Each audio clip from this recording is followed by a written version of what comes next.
Hi all, and welcome to Chess News number 46. In this episode I will take a look at the second half of the US Chess Championships that finished last week. I want to discuss 6 game fragments from the open section. Now, as we know, in the first half of the tournament, Lenderman was running away with it until he slipped up twice in the middle. Then it was Akobian's turn to run away with the tournament, winning 3 games in a row. For a long time, it seemed that now he, instead of Lenderman, was the favorite to win it, especially since Gatakamsky was having trouble keeping up, making too many draws. After the final round, however, it turned out that all 3 participants had the same score, meaning that there would be playoffs to decide the winner of the championships. But more about that later. Let's take a look at our first game fragment. Now, this fragment is taken from the 8th round between Akobian with the white pieces against Ehrenberg with the black pieces. Now, Akobian, being the positional player that he is, has managed to obtain a very nice advantage. In the early middle game, he was able to exchange off the black defenders of the c6 square, and he has penetrated there with one of his major pieces. Now, his main goal is really to eliminate the weak pawn on a6, which he's currently attacking with both his rook and his queen, after which he could simply force through his own free a pawn and win the game. Okay, but not so fast, says Ehrenberg. I still have a knight, and this knight is defending the weakness on a6, so I dare you to take that pawn. It will lose you at least the exchange. Haha, but not so fast, says Akobian. That's why I put my bishop on e3. I simply want to eliminate you, defender, on c5, and then take on a6. Okay, well, Ehrenberg, a strong grandmaster in his own right, realized that that was Akobian's plan and that he is now in a bit of a predicament. And as so often happens, when you've been defending for a while, been standing with your back against the wall, you want to participate in the game, right? So now Ehrenberg starts seeking counterplay, but unfortunately for him, he does it in a not correct way. Here he played knight d3, letting go of the defense of his weak pawn on a6, but obviously counterattacking some weaknesses in white's camp, most notably the unprotected pawn on b2. Also, when maybe these 2 bishops will be exchanged, and they are on the nomination to be exchanged, then this knight will exert some pressure on f2, and it's obviously also attacking the e5 pawn. Okay, now why do I say that this move is incorrect? Actually, it's a grave error. Well, to explain that, we have to take a look at some of the functions of black's pieces. We can see that this rook is protecting the knight on d3, enabling the jump of the knight to d3, right? Okay. We also can see that this queen is protecting this rook on b7. And once you notice that, you may also see a tactical pattern. In this position, Akobian could have won on the spot with the interposing move rook d6. Now, obviously, this blocks the defense from the rook towards the knight. And that means that now white seriously is threatening just to take the knight. Unfortunately for black, the black knight does not have any decent retreat squares, because after knight takes b2, white simply crashes through with queen takes a6. And this is a big problem for black, because not only is white attacking the bishop on a7 2 times, he is also attacking the rook on b7 since he can eliminate the defender on b7 by playing rook takes d8 check, luring the black queen away from the defense of this rook on b7. So this is a very serious double threat, and this is a winning position for light. It would seem that maybe black can still crawl out of this problem by exchanging one of its own problematic pieces, rook takes d6, but then after e takes d6, black's queen has to stay on the 7th rank, and yes, after queen d7 it is protecting the rook on b7 and also 2 times the bishop on a7, but after knight e5 it turns out that she really is overworked. She now has to give up her defensive position, and white will simply win the game by taking either the bishop on a7 or the rook on b7. So if after rook takes d6 knight takes b2 is not possible, then, I don't know, maybe Ehrenberg, if he had seen it, was probably counting on rook takes d6, when after e takes d6, black can recapture, and now not the rook, but the queen is protecting the knight on d3, right? Yes. But we remember that the queen was also protecting the rook on b7, which is now left unguarded. And obviously in this position, white can simply win with this double attack. Queen c8 check, attacking both the king and the unprotected rook on b7. Well, unfortunately, after knight d3 question mark, Akobian did not play rook d6, and he passed up on a very nice opportunity to immediately put away the game. Instead, being the positional player that he is, he played here bishop takes a7. And I've noticed similar situations in positionally inclined players. I doubt if such players as Alyachin or Kasparov or Fischer would miss such opportunities. And I remember commenting on a game that was played in Tilburg, the Netherlands, 1983, in one of the Interpolis tournaments between Anatoly Karpov and Josef Serawan. And also in this game, Karpov played a very beautiful positional game, but at a certain moment he was just simply able to deliver checkmate to Serawan's king in 4 moves, or win Serawan's queen or something like that. But again, we saw Karpov's positional mind at work. He simply didn't pay any attention to those lines, or he just simply didn't see them, didn't feel them, didn't spot them, and instead exchanged off into a winning double rook endgame. Now this took some 10 more moves of his fabulous technique, and obviously Karpov had already decided that he was going to win that. Maybe it was his master plan for many moves ahead already. But I found that also a very funny thing to note. And I think something similar was going on here in Akobian's mind. And originating from Armenia, all these chess players are, of course, inspired by the great Tigran Petrosyan, who himself was also a great positional player. So that probably explains why he continued in a more positional fashion here, passing up on the tactical possibilities that he had here. So, but unfortunately for Akobian, this move, bishop takes a7, gives up most of his advantage. So, let's see how the game continues. Well, black obviously recaptured the bishop here.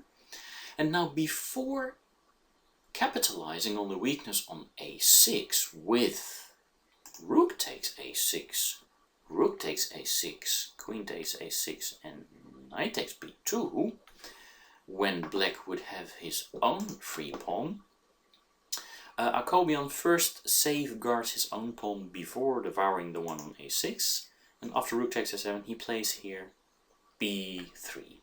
Okay, now the next move he really does want to take on a6. So I'm not sure if maybe both chess players now realized what went on and the missed opportunity that was there, because now Edinburgh decided not to protect his pawn on a6 with queen b7, because maybe now he realized that again rook d6 would be a very strong move. The knight does not have any good squares to go to, so you'd probably be forced to play rook takes d6 here, but obviously after e takes d6, this is a huge promotion for white's e-pawn, turning into a free d-pawn on the 6th rank. I think this is just a very strong position for white.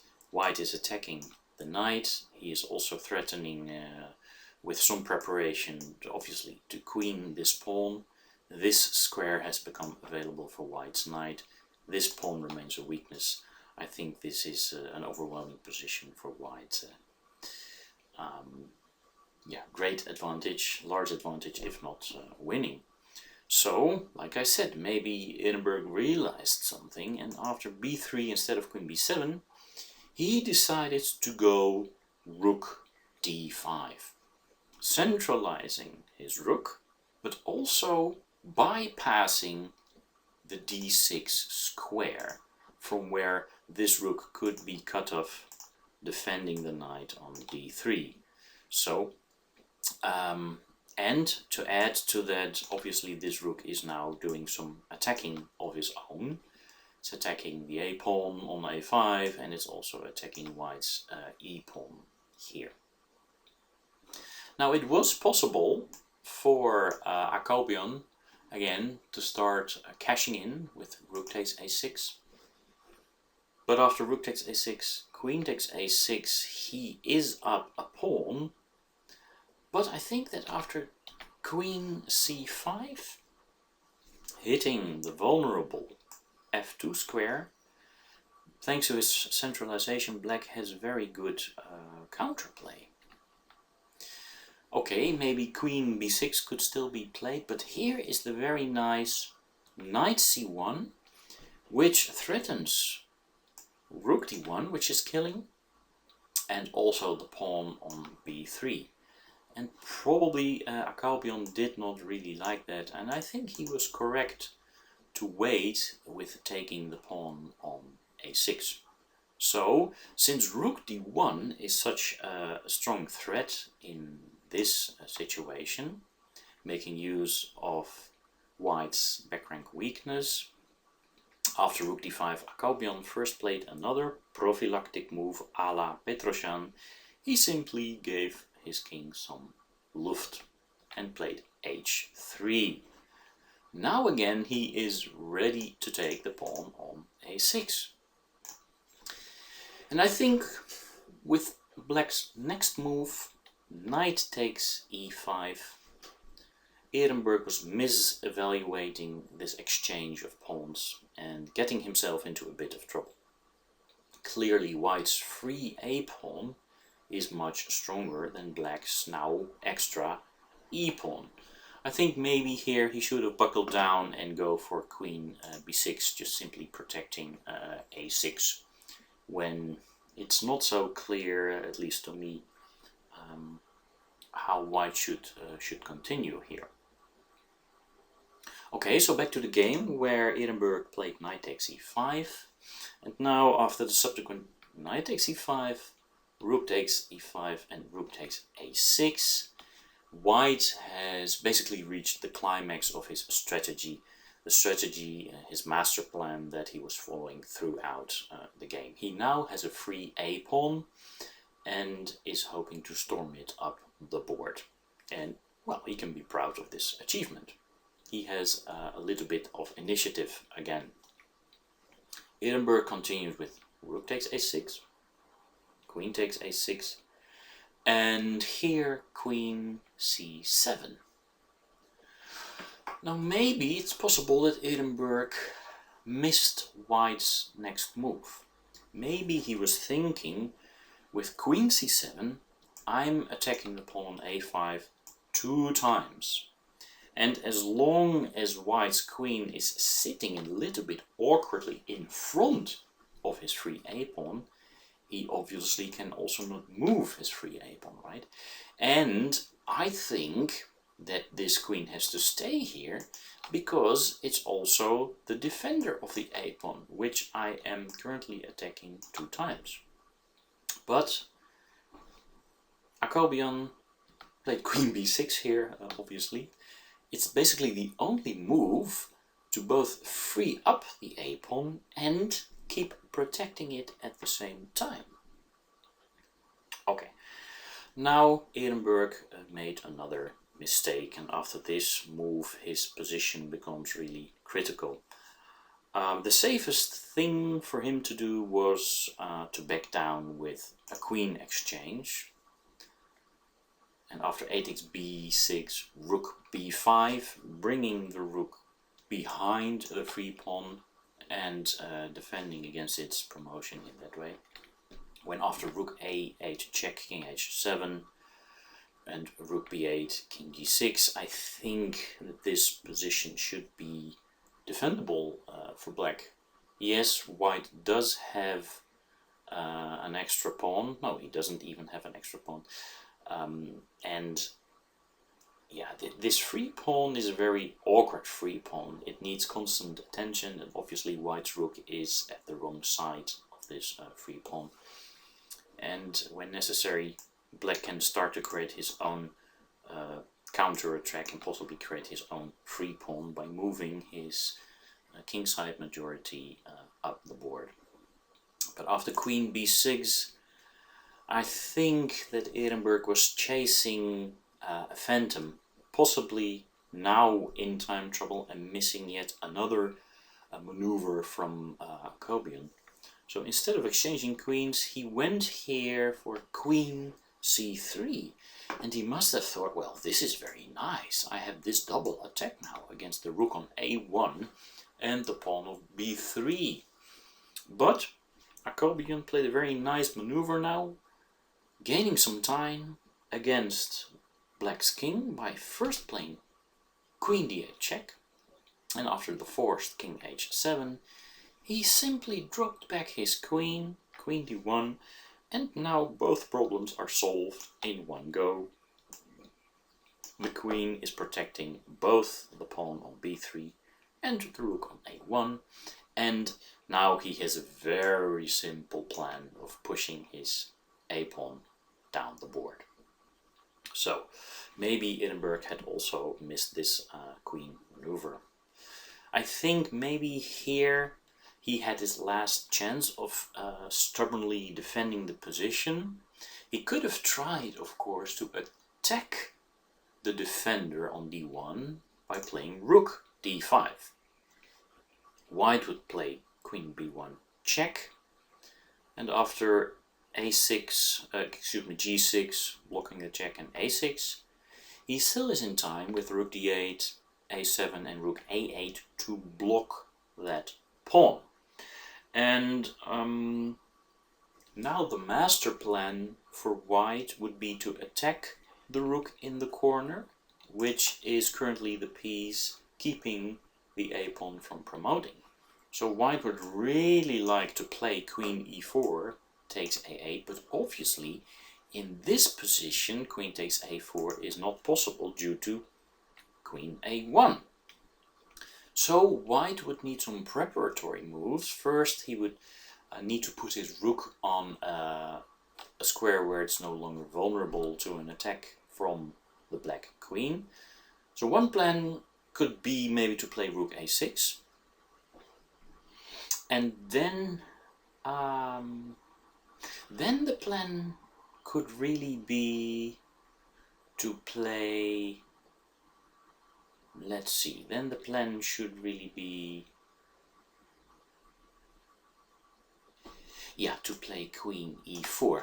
I was thinking that maybe black has a check here, and probably when white ever plays queen e4, I think black is still defending with queen c1 check, and after king h2, queen c7, which would be a double attack against the king, and that for the moment vulnerable a pawn. So I think that still white is not threatening to play queen e4 because of those checks that white has. So first he probably also has to go g3, and then he can safely move queen e4, trying to really win this position. So let's see, maybe black could start with queen c7, and this is already attacking the pawn 2 times, yeah, 1, 2. So unfortunately for white, now he has to let go of his plan of playing queen e4, and instead he must move to the defense of his pawn, play something like queen a1, but obviously this is not a very ideal square, and I think in this position maybe again black can start moving his own majority with e5. Black is still defending, so this is very, very tricky. Of course white has an advantage with this a7 free pawn, but this was Edinburgh's final chance, I think, just to go like this. Well, having said that, after queen d1 he did not play rook d5 to d8 to a8 and so on, but he chased another phantom.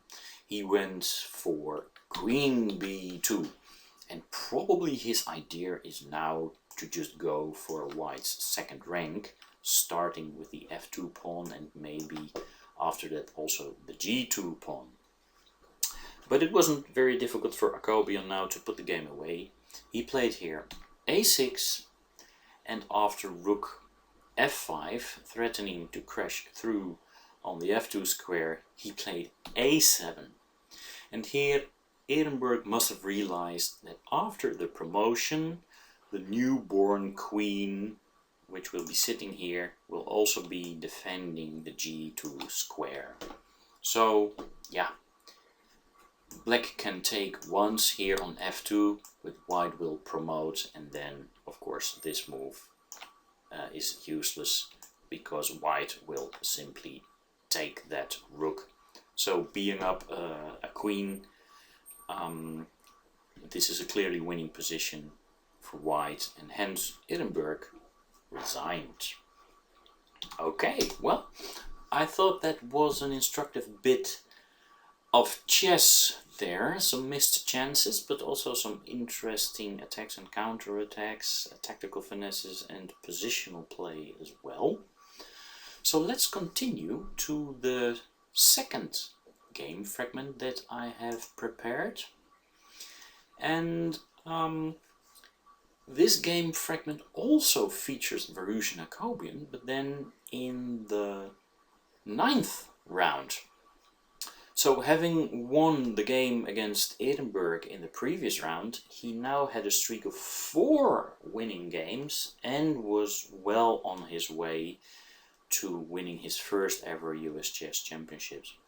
He did have a chance, as he mentioned in interviews, in 2003, back in 2003, when he was actually in the finals against Aleksandr Shabalov, up 2 pawns in a winning position, but he squandered it completely.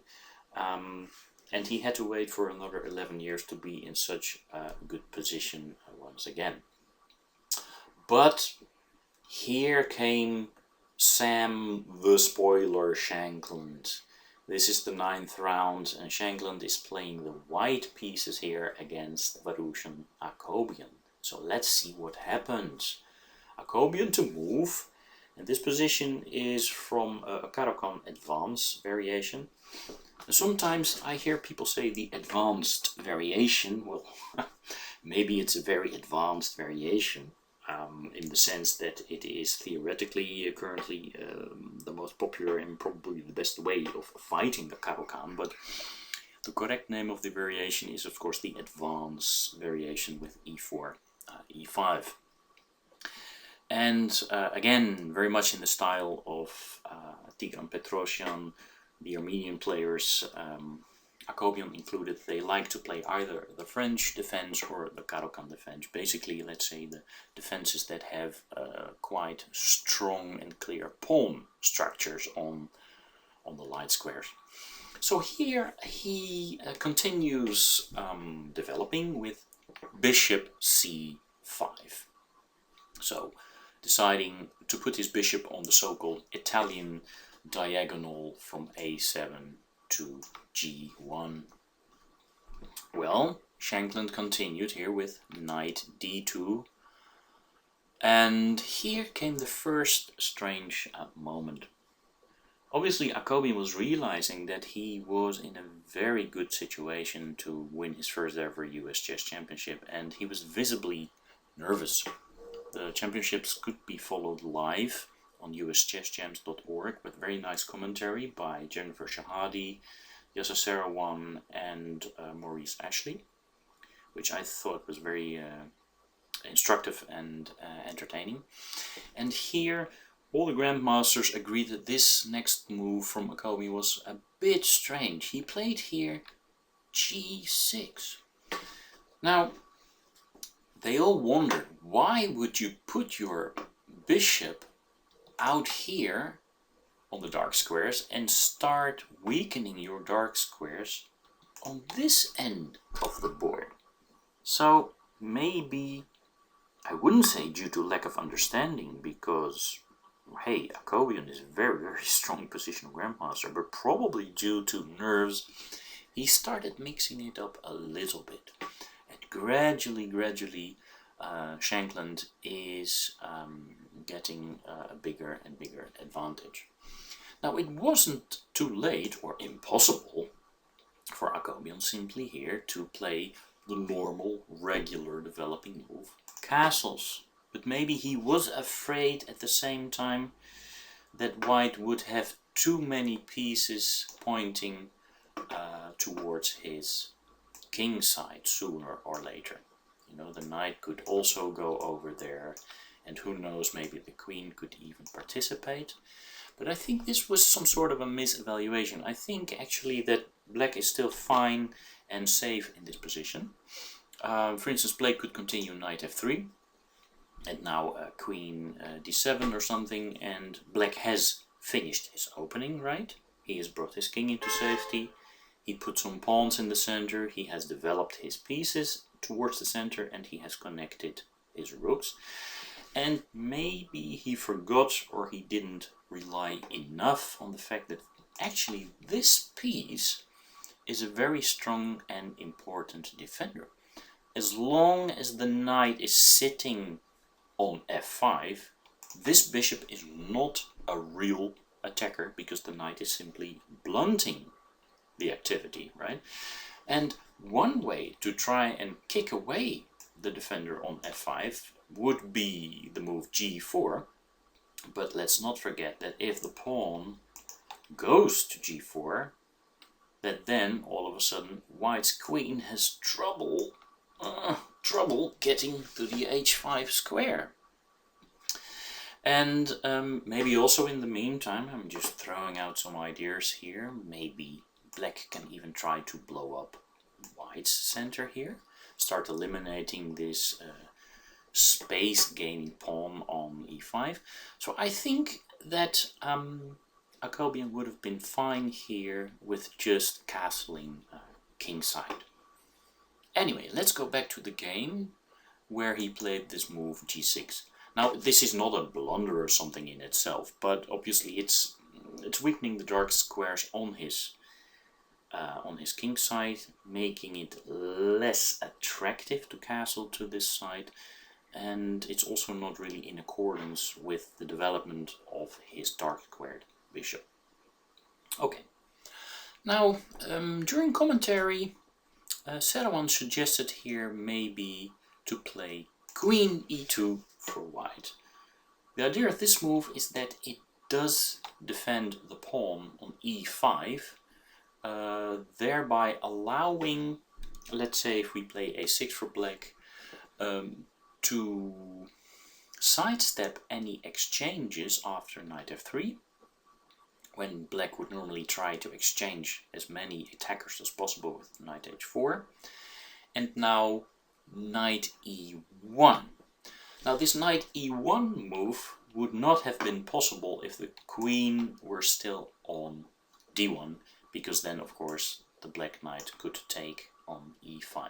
So in order to be able to sidestep exchanges, Varuzhan suggested, let's first put the queen on e2, and then my knight on f3 no longer has to protect the pawn on e5 once black suggests a trade of knights with knight h4.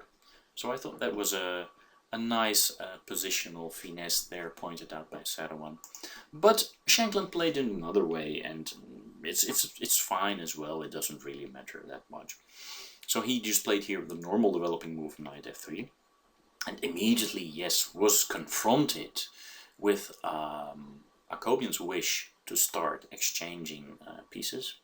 Now obviously white does not want to exchange on h4, pulling the black queen onto his king side on the very nice h4 square. That would not be according to plan. But after knight h4, as pointed out, knight e1 would not be possible because of knight e5, but rather he played rook e1, protecting the pawn on e5. Now when the rook is sitting on e1, obviously the knight cannot jump to e1, so it's not preparing knight e1, which is illegal at this point in time, but it's more just centralizing and activating the rook and taking the game from there.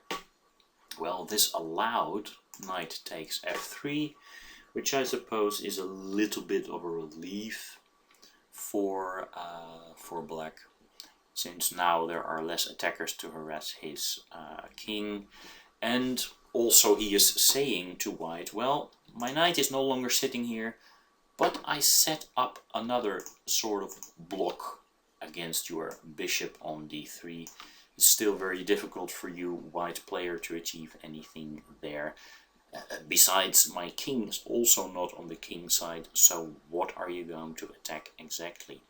Well, this may be true, but one of the golden rules of the opening is, of course, that you should bring your king into safety, and that when you keep it in the middle, even in quite a strong, solid, closed structure as we have here, that you will always have some disharmony in your position because of the fact that both rooks will not be connected, and that maybe possibly with some opening of the positions or with sacrifices trying to open the position, white could always try to make use of the fact that the king is still in the middle. So on the one hand, I suppose Akobian's thinking was correct, but in the larger picture, this was still a dubious strategy, I think.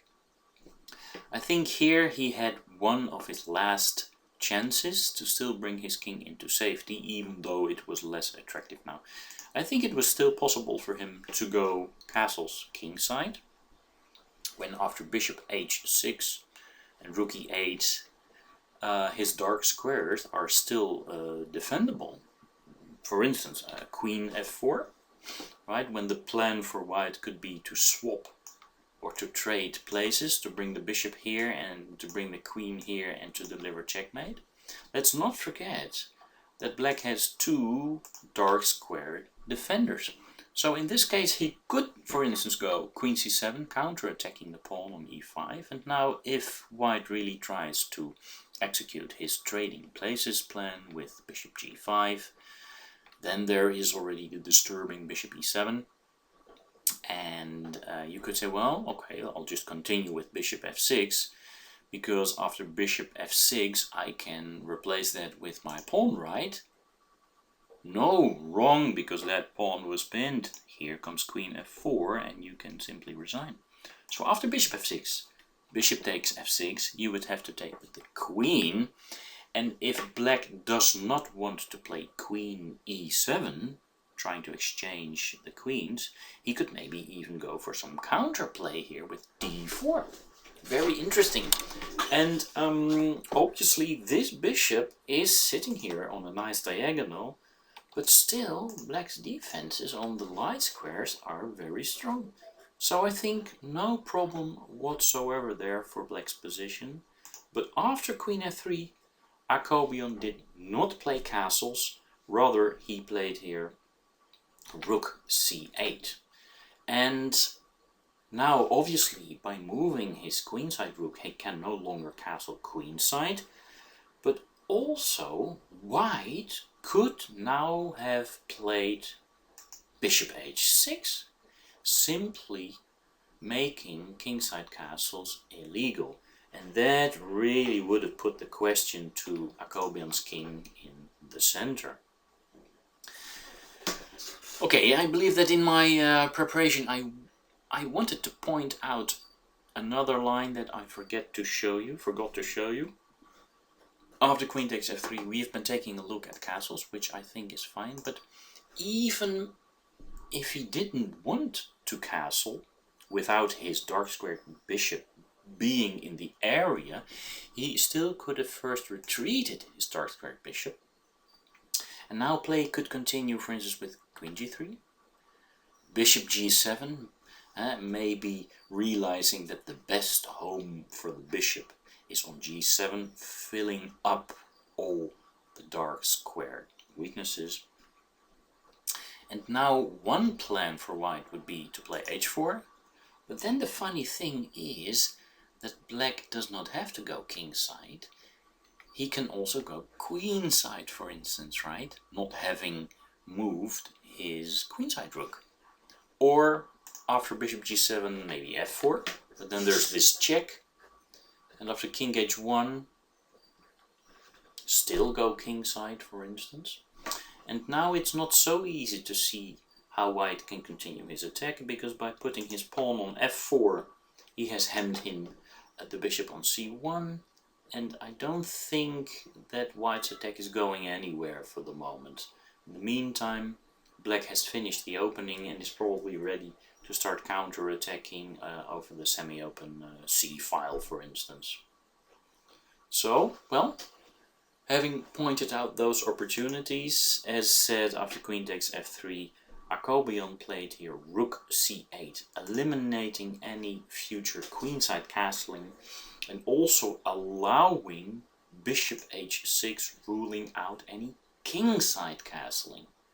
But, well, amazingly enough, after rook c8, Shankland did not play the very natural bishop h6. Instead he played a3. Now I suppose this is a normal looking move for such structures. Maybe he just wants to start gaining some space, also eliminating any future knight a5s to c4, because when there would be a white pawn on b4, obviously that knight could be taken. So yeah, white does not seize his chance. And now we enter a very funny phase. Not happy with his bishop on c5, not happy with his dark squared weaknesses on the king side, Akobian now starts moving his dark squared bishop for no less than 1, 2, 3, 4, 5 times almost in a row. Here's the first move, bishop e7. Shankland continues with queen g3. a6 was played. Now Shankland says, okay, let me frustrate any possible ideas of castling kingside. Akobian now played bishop f8. Bishop f4. Shankland wants to keep the bishop pair, keep as many attackers as possible on the board. Bishop g7 was played. h4, trying to make use of the fact that there is a vis-a-vis between the queen and the loose bishop on g7. also obviously trying to play and weaken this pawn chain so that his bishop would get more scope, and that sometimes sacrifices on g6 start threatening. So Akobian removed his bishop again. This was really a very funny face. But to a certain extent it is possible in these closed positions, right? h5 was now played, and this is a very nasty position to be in when you're playing black, because constantly you have to reckon with the possibility of h takes g6 and then either f or h takes g6, and then you have to take a look at that sacrifice, and after that sacrifice, when we recapture, obviously we take, and then we attack the king on e8, and the rook on h8 is loose, and this pawn is loose. So very difficult position to be in for black. But anyway, here he decided to play bishop e7. So I think he's made no less than 6 moves, if I count correctly, with this bishop in this game, just going back and forth. But after rook 81, white has reached a very nice position, and obviously is now pressuring black on both king side and in the center. The idea of his last move, rook a to d1, is to play c4 and open up the center here on the light squares and make black feel the position of his king and also his king rook, which is not participating in the battle at all. Now if, let's say, if black were to answer c4 with d4, trying to close the position or to keep the position as closed as possible, then white would have a nice majority of 3 against 2 on the queen side, and he can also try to make use of the newly available e4 square. So then this bishop would not only be pointing in this direction, but it would also be pointing in this direction. That would be a very nice promotion. So very strong strategic idea here for white to play c3, c4. Now Akobian tries to make the best of it. He sees what is good about his position, which is not a lot, but his knight and the semi-open c-file and the c4 square are still in his control, and he tries to make use of this. So he plays knight a5. And for the moment he's just simply stopping the c3, c4 threat, because obviously he's now defending 3 times against that square. Well, here goes Shankland, pushing and pulling, queen g4, knight c4 was played. This attacks the pawn on b2, so Shankland simply protects that. And here comes another counterattack, queen b6, again trying to take the pawn on b2. But bishops can be very speedy and flexible guys, so Shankland simply returns the bishop. And now sooner or later, maybe he just wants to kick this knight with b3, that's an important idea. Maybe follow up again with c3, c4, opening up the position. And he still has plans of improving his position on the king side. Queen c7 was played. This is attacking the e5 pawn, so this explains queen g3, and b5 was played. So okay, now what's white's worst piece here? You may want to pause the video for a moment, consider what white's worst piece is and how you would actually try and improve that piece. I'll give you 3 seconds. Well, maybe you figured it out. I think, and that's also what Shankland thought, that the rook on d1 is not really participating in the game. So Shankland played a move that would allow the improvement of this rook. He played here bishop c2. Also a very nice discomforting move, by the way, would have been something like queen h2, which is very tricky because it indirectly attacks the rook on a8, which is unprotected, and therefore it threatens to take on g6 several times and win the game. Okay, but back to bishop c2. Now what does that do? It allows for white to play a so-called rover. This is short for rook up and over. And hey, if that white rook were to appear on f3, it would be hitting this light squared weakness, right? Making the pressure on g6 and the whole area here probably unbearable. So bishop c2 was played, and now Akobian decided to make his queen into a light squared piece. So for the past few moves it had been a dark squared piece when you look at the queen's diagonals, but now he's making it a light squared piece. And it is a tricky thing to make the queen a light squared piece because white has a light squared bishop. Now what on earth do you mean with that, you say? Well, let's try and point out a few variations where it becomes clear that this is actually quite a vulnerable square for the dark queen to be on. In the game was played rook d8, rook d3, rook d8, rook f3, and the threat was now to go h takes g6. Let me point out what the threat is here. So we're not making a move for black here, but we're just pointing out the threat for white. If black would take with the h-pawn, then this rook would already have a decisive say. King f7, bishop takes g6, and here becomes apparent what I mean with putting the queen on c6. If the king goes to g7, then bishop e8 discovered attack on the king, and also the queen on a light square would win the queen and the game. White also has other, maybe stronger mating continuations, but this is just to point out why putting the queen on a light square in such a situation could be a tricky thing to do.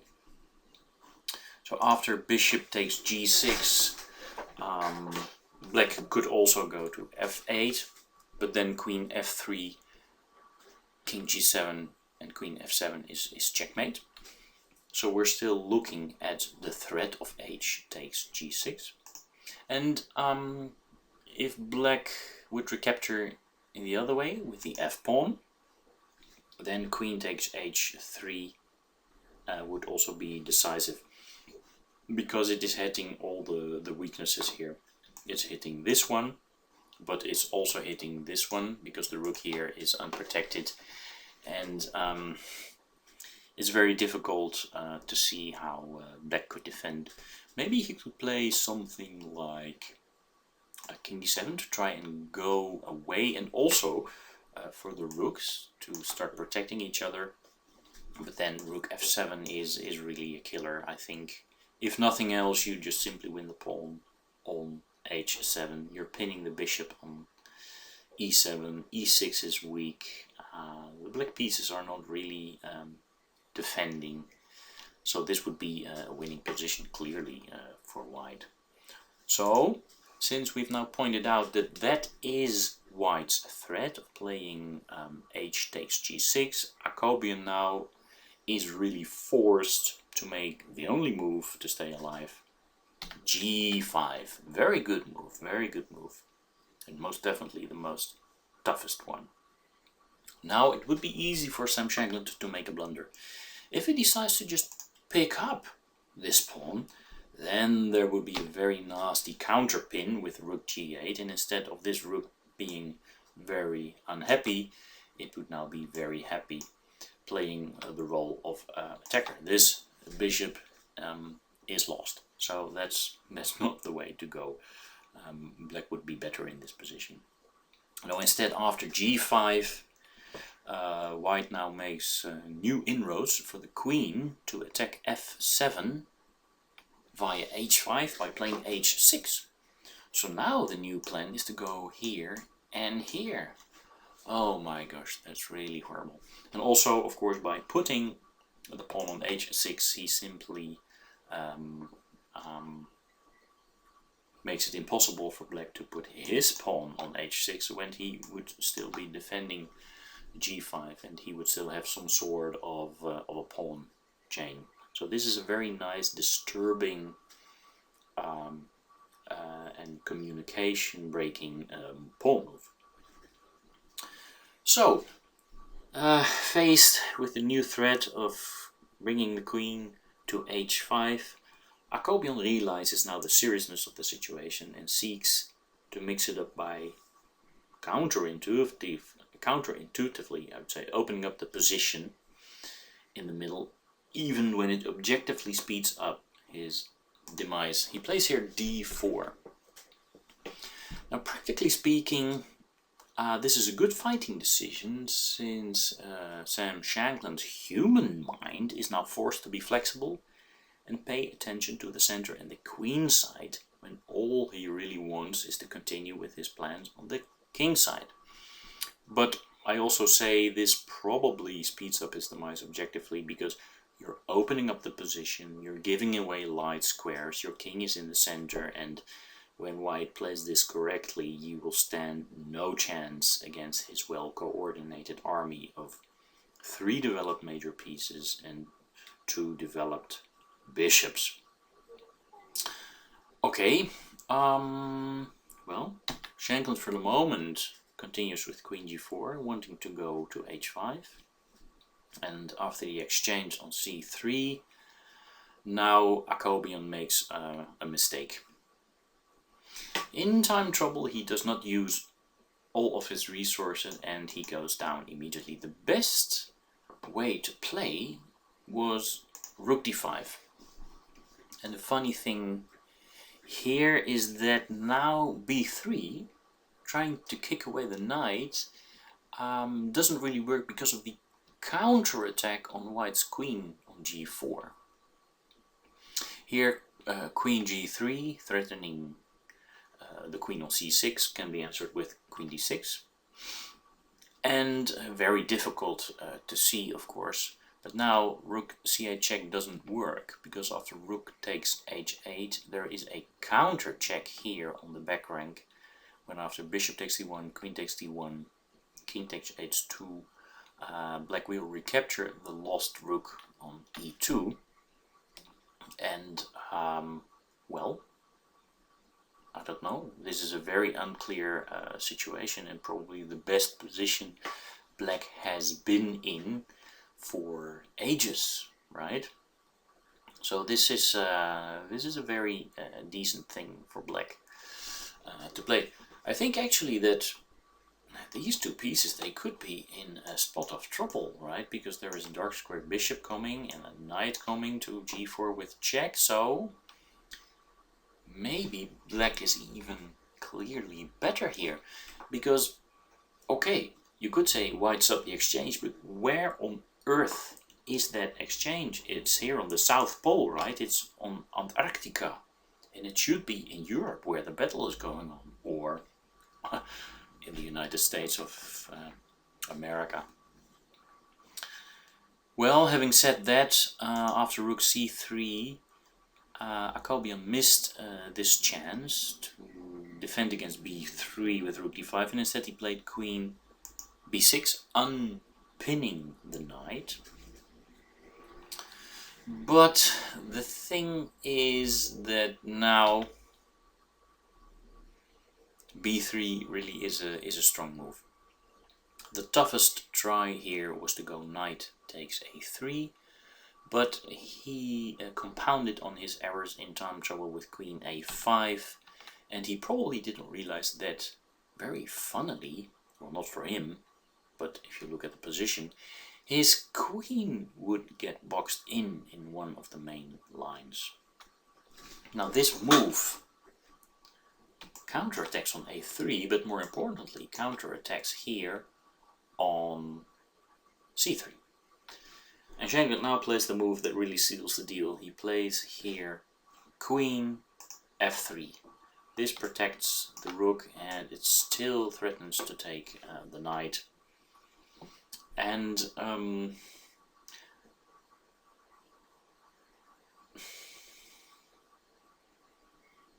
the knight can't really go to b6 because after b4, and this is the main point, black's queen is trapped.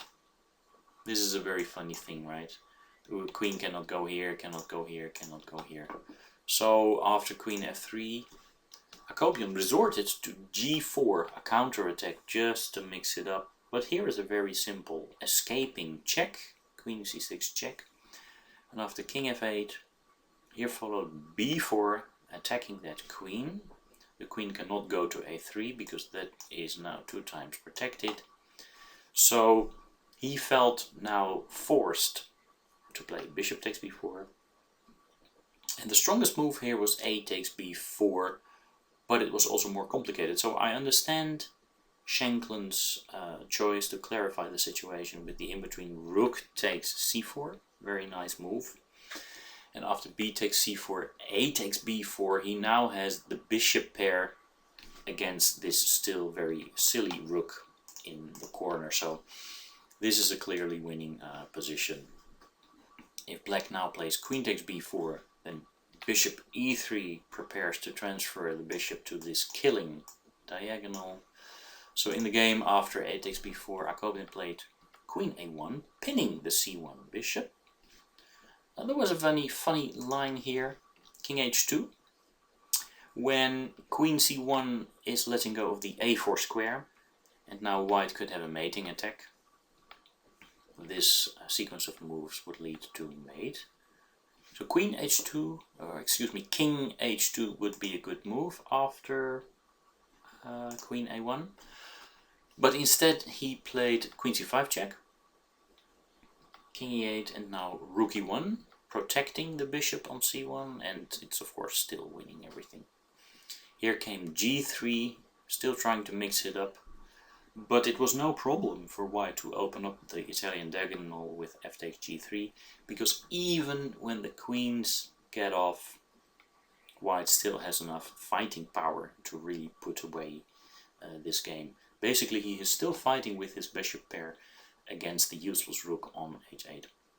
So his plan was here to play bishop g5, to go to f6 and maybe even to g7, pick up the h7 pawn and just maybe simply promote his h pawn. So Akobian tried to prevent that, but then there was this blow on the other side of the board, bishop a4 check. The king really is forced to go to f8 if you don't want to interpose the rook, but now this nice switch was possible. And after bishop e3, Akobian resigned, realizing that when he moves his rook, bishop c5 check will be decisive, because the king is boxed in. It cannot go here, it cannot go here, it can obviously not stay on the checking diagonal. So he would have to give up yet another rook for the bishop, and that would really be a very simple winning position for white. So Sam the Spoiler Shankland, since he had also already beaten Lenderman earlier in the tournament, had done his thing and delivered Akobian his first loss of the tournament. So, wow. Let's see how Lenderman did in the meantime. So this game fragment was taken from the same 9th round, with Aleksandr Lenderman playing the white pieces against Daniel Naroditsky playing the black pieces. Now these are the remnants, or remnants I think is a good word, who cares, of a King's Indian position. And black is a little bit worse because his king is feeling less secure than white's king. I think that's basically all. That's it. So here he played the rather strange king f6. And this is putting his king in a little bit of a predicament, even though it's not completely clear yet how and why. But the king is no longer protecting h7, it's closer to white's pieces. It's sitting on the 6th rank, and maybe it can be cut off on the 7th rank, so it could never really return home safely. And this is really what happens in this game. So Lenderman plays queen d3, toing and throwing, and here Naroditsky makes a decisive mistake. He places the bishop on an unprotected square. And Lenderman immediately pounces with rook a4, attacking both the bishop but also the very important a7 square, from where this rook is very dominantly controlling the 7th rank, making it impossible for the black king to ever go back home.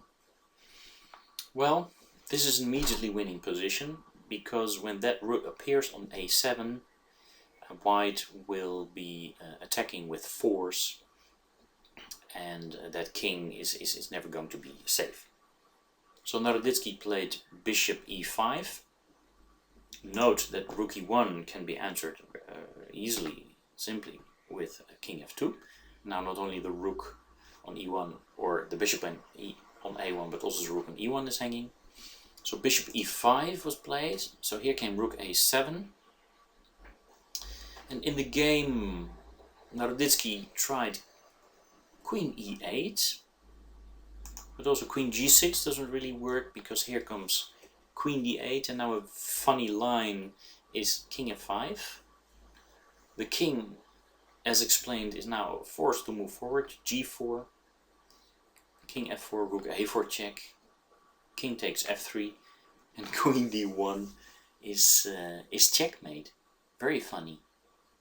Okay, so in the game after rook a7, Naroditsky tried queen e8, but then queen h7 was enough to put the game away. The final two moves were bishop b2 and queen g7 check. Here black resigned, and if he doesn't get mated, he will lose at least the bishop on b2. So that was another bit of wind in Lenderman's sails, and he was beginning to catch up with Akobian again. Let's go on to the next game fragment, which was taken from the 10th round.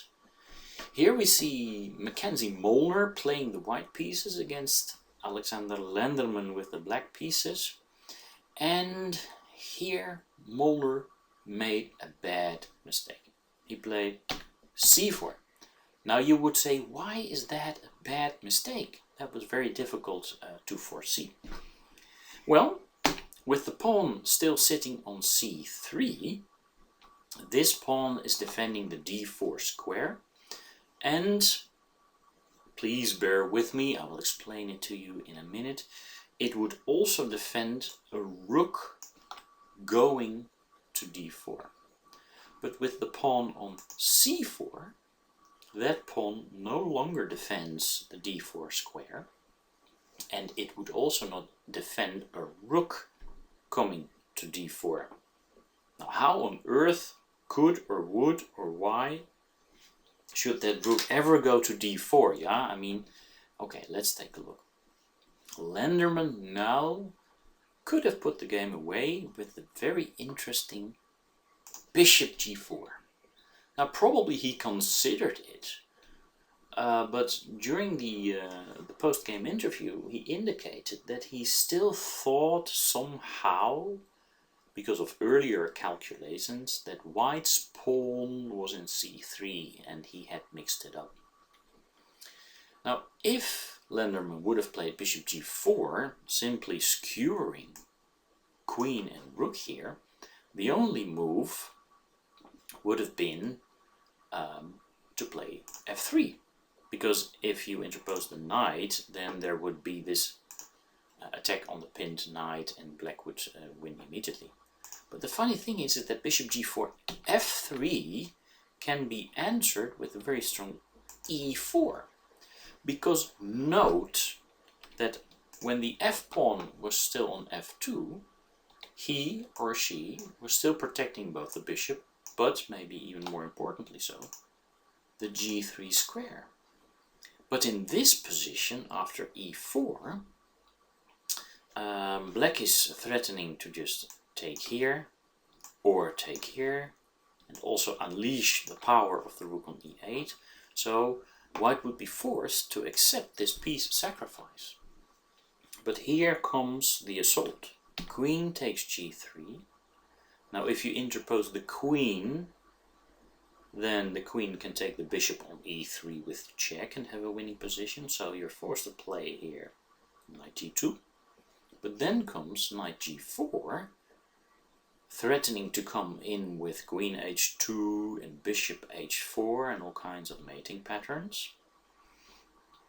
So you would be forced, let's say, to play king f1, sidestepping a check, but then bishop h4 would be very strong. When knight takes h4 would run into knight takes a3. Or you could try here bishop f4, but then you would give up the Italian diagonal, and then bishop c5 would be killing. So let's say that here white would choose to play c takes b5. It now becomes apparent why it's important that there is no longer a pawn protecting the d4 square. Because play would continue queen h2 check, king f1, queen h1. Now the only legal move is bishop g1, and here bishop c5, really the final coffin, the final nail to white's coffin. Now imagine if there would still be a pawn here protecting the d4 square, white could still consider interposing the rook and giving back some material, since he had already won the piece that black had sacrificed. So Lenderman sort of mixed up these variations, but obviously in this line there is no longer a pawn on c3, and bishop c5 would be simply a winning move. So after c4, instead of bishop g4, he first played e4, but now seeing that black wants to start skewering again, Molnar simply removed his queen with queen c2. He had escaped from this opportunity, and later the game was drawn. So an opportunity missed for Lenderman, which could have won him the championship in the end, but that was not to be. Let's go on to our fifth game fragment, which is taken from the, from the tie-break game between Aleksandr Lenderman and Varuzhan Akobian. Now I need to explain a little bit more about the end of the tournament. So at the end of the tournament, after the 11th round, Kamsky, by winning a game against Friedel, had managed to catch up with both Lenderman and Akobian. So all players were on the same level. They were leading the field. I forgot how many points they had exactly, but it doesn't really matter. They all had the same number of points. But since Kamsky had the so-called better tie-break, because he had won in their individual encounter the game against Lenderman, he was allowed a free round in the playoffs. So it was a three-way tie, and the rules of the playoffs state that in this case Akobian and Lenderman had to play an Armageddon game in the first round of the playoffs, and Kamsky could sit and wait for the challenger to play in the second round for the championship against the player that had won the first round of the tie breaks. Okay, now there was another rule for the first round of the playoffs, and that was that it was going to be an Armageddon game with no increments. And for this particular game, both Lenderman and Akobian, they had to bet a number of minutes, and the player betting the lowest amount of minutes was awarded the black pieces and also draw odds.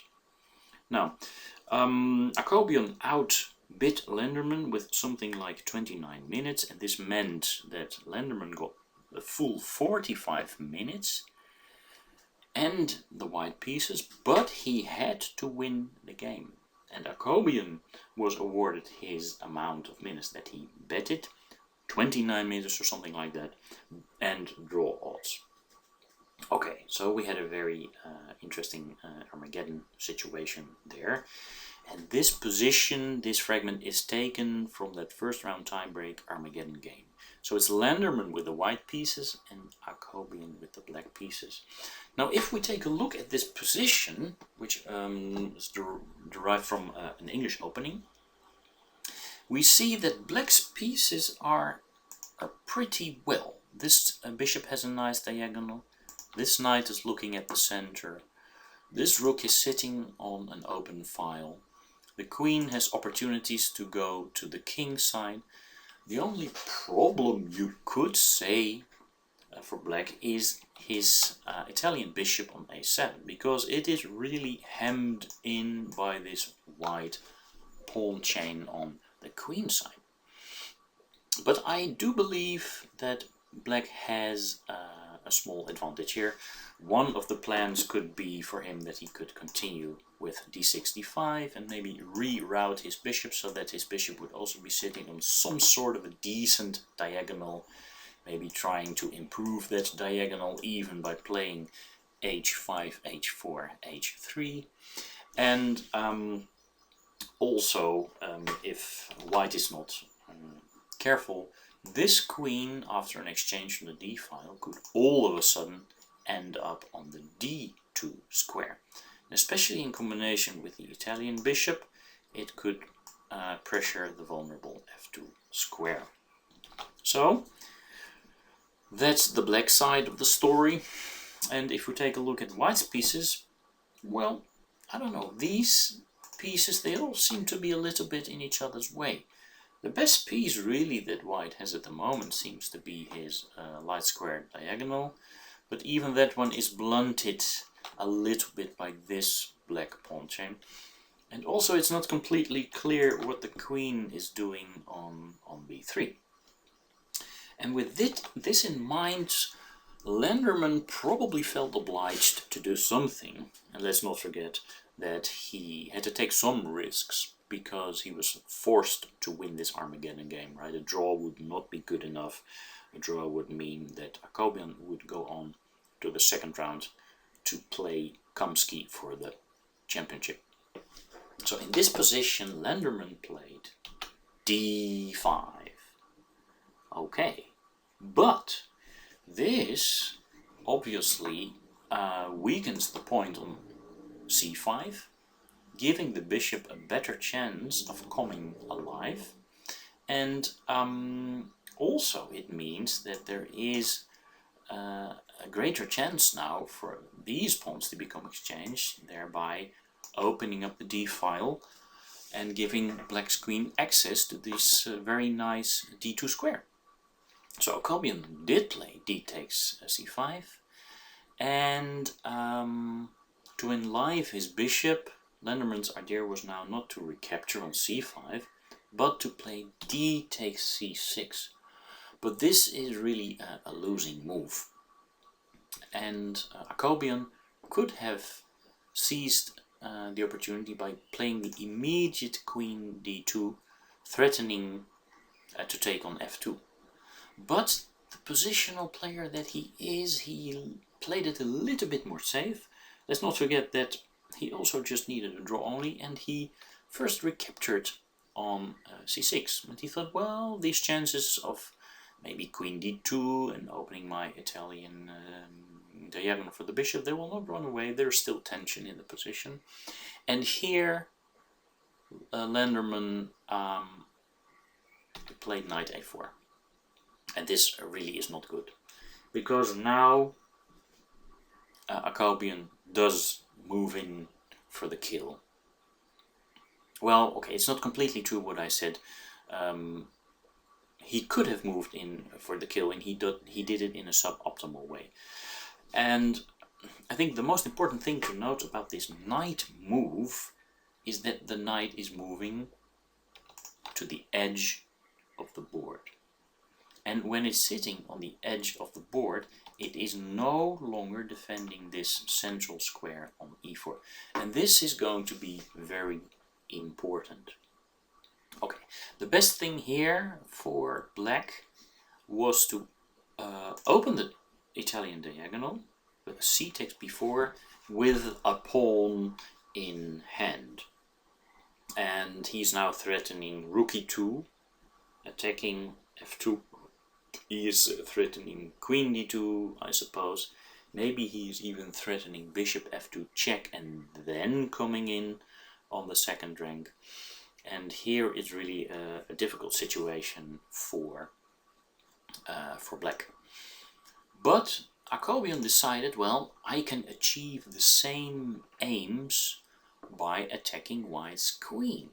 But after c4, which is the move that he played in the game, white is not forced to take that pawn. No, actually in this position Lenderman can still have played queen c3, safeguarding the d2 square from invasion from the black queen. But after c4, Akobian did get what he wanted, because Lenderman took on c4, and now he really moved in for the kill. With the absence of the knight and also the bishop on b2 not exerting any relevant square control on the king side, as well as the rook on c1, it was now possible for black to play a demolition sacrifice. So he started here with bishop f2, very nice. Well, if you don't want to lose, you'd better just take that piece immediately. But here came queen d2 check, king g1, rook e2, two major pieces on the 7th rank, or in this case the 2nd rank. Bishop takes c6, that bishop was threatened, and here knight e4. Now had the knight on a4 still be on c3, you could now take on e4, right? But here it's not possible. And what black's actually doing with this move, he's blocking the defense from the bishop towards the g2 square, so now there are all kinds of mates threatened. Well, Lenderman still tried bishop d4, and they repeated the moves for once, because, well, the draw was enough for black. But even Akobian realized that in such a situation, being the strong grandmaster that he is, you just simply have to put away the white king, and it would be silly to repeat the moves here, because there's absolutely no risk involved by executing the final few moves. So back to the position here, and instead of check on f2, he played a rook takes h2, which threatens rook h1 and knight g3 mate. And Lenderman, with a smile on his face, played the final few moves. He played a queen c2, which really doesn't help, because after rook h1 it's a forced mate. Bishop g1 and knight g3. Well, so this meant that Akobian was going through to the 2nd round, where he was facing 4-time US champion already and world top player Gata. So let's see what happened in our final game fragment for this video. Okay, they had to play 2 games, and there were no Armageddon games. They were, let's say, regular rapid games. I believe both players got 25 minutes and something like 5 or 10 second increment per move. And in the first game, Kamsky made a draw with black very easily, and in the second game he played his beloved London system with the white pieces. So here it is Akobian with black to move, and well, he is under a bit of pressure, but his position is also quite solid. Let's take a look at what's going on here. Well, he has a majority of 3 against 2 on the queen side, but this means that maybe white could try and play the famous minority attack on the queen side. He could try to play a4 and maybe b5, but I think in the end it would just amount to a number of exchanges on b5, and yes, this pawn would be more weak than strong, but even if white were to win it, it would still be a majority of 4 against 3, and white would have a very hard time of winning that position. So I think from that perspective, the best thing for black would be just to sit still. Also, obviously white has the advantage in the sense that he is controlling the d-file. But this d-file, it can be contested by black. Also note that the main entry point on d7 for the moment is just simply protected by the black knight. So it's not so easy to see how white can actually make progress. But Kamsky didn't have to find a way to make progress, because Akobian forced matters and he played a losing move here, actually handing Kamsky a very easy plan of play. Okay, yeah. Also, one other threat to point out that white may have in this position could be knight d6, but again, that could be very simply answered with a move like rook e to d8, and still I don't see exactly how white is going to continue. Yes, he's better. Look at his pieces. Look at the knight on d6. But where is he actually going to crash through? How to turn this activity into something that you can attack and win? Yeah, that's not so easy to see. Okay, well, having said that, in the game, Akobian already a little bit in time pressure, I think, and, well, being under pressure from the whole situation in general, played c5. But this just simply allows white to open up the b-file. He exchanges, and now, after knight d6, this is a double attack, because it's not only hitting the rook, but it's only doubly hitting the b-pawn, because the b-file has been opened for white's queen. So this is already quite a nice way to go for white. And rook f8 was played here. Knight takes b7, hitting the queen. The queen went to a7. Now for the moment the knight on b7 is pinned, but Kamsky solves that very solidly with rook b4. And a6 is weak for the moment, and obviously he has very nice control on the queen side and in the center and on the d-file. Bishop e4 was played, and here came knight d6. Now this is a very important principle to remember. Your knight obviously ends up winning a pawn somewhere, but very often these pawns are on the edge of the board. A pawns, or, as in this case, B pawns. And then it's very important that you don't leave your knight on the edge of the board, but as soon as it has done its job, you make sure you bring the knight back to the center so that it can contribute to the next step of your plan. So here Kamsky plays knight d6. He doesn't mind exchanging pieces because he's up material, so then you're supposed to exchange pieces. When you're down material, you're supposed to do the opposite, so that is to exchange pawns. And here all is not lost yet, even though white has a large advantage. But I think that here really Akobian compounds on his previous error with bishop d5, because the funny thing of bishop d5 is that this allows white's queen access to the king side, and on the king side it can cooperate with the knight on d6 to start harassing black on the dark squares here. Okay, let's see what happens.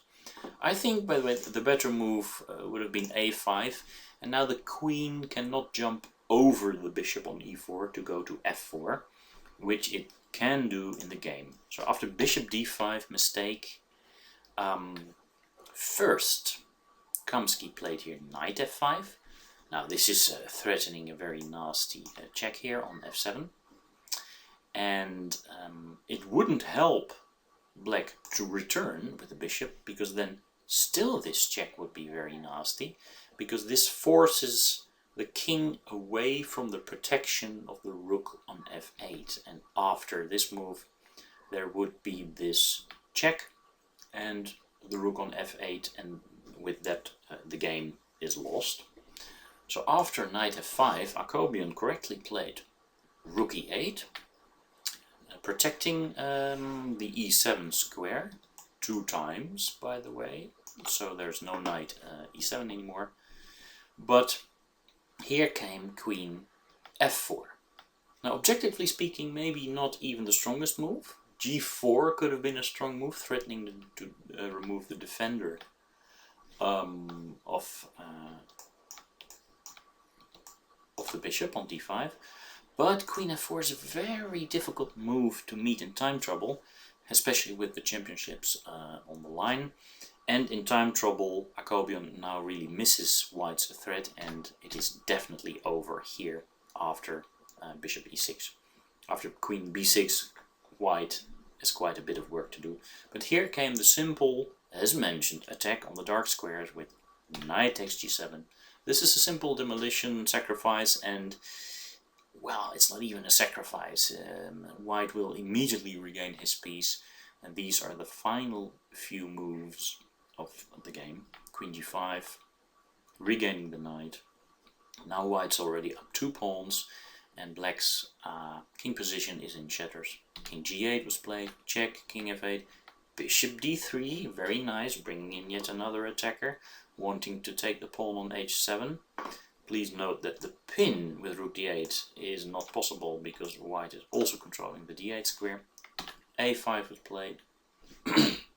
The queen is completely on the wrong side of the board. She is not defending this area. So Kamsky continued, bishop takes h7. Now he's up 3 pawns. Now he wants to eliminate one of the final defenders. The bishop on e6 is still somehow keeping black's position together with the pawn on f7. So these guys were exchanged, and here the final time trouble move, queen c5, and a famous or well-known tactic here, rook d8, undermining the defense of the queen on c5. And here Akobian resigned. Very unfortunate end to the championships for him. He was really very close. One unfortunate game against Sam the Spoiler Shankland, and Akobian could have clinched the championship even without playoffs. I think the same holds true for Lenderman. For instance, if he just would have recalculated his combination with bishop g4 and e5 e4 against Mac Mulder, then also without playoffs Lenderman would have won the championships. But hey, Kamsky yet again defends his title and adds a 5th championship to his palmarès. Now, I'm not very well aware of the amount of championships won by famous American chess players. I do believe, but correct me if I'm wrong, that Bobby Fischer won no less than 9 American championships, maybe even more. Of course, there is Walter Shawn, 6 times US champion, Brown, who won it 6 times, and well, Kamsky is closing in with his 5 times, so he's really up there with the all-time greats of American chess history. So kudos to him. And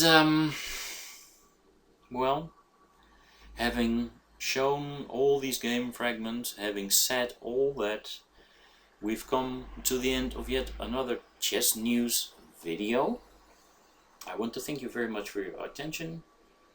I hope you've enjoyed this one, learned something, and I hope to see you soon in another Better Your Chess video. Bye bye!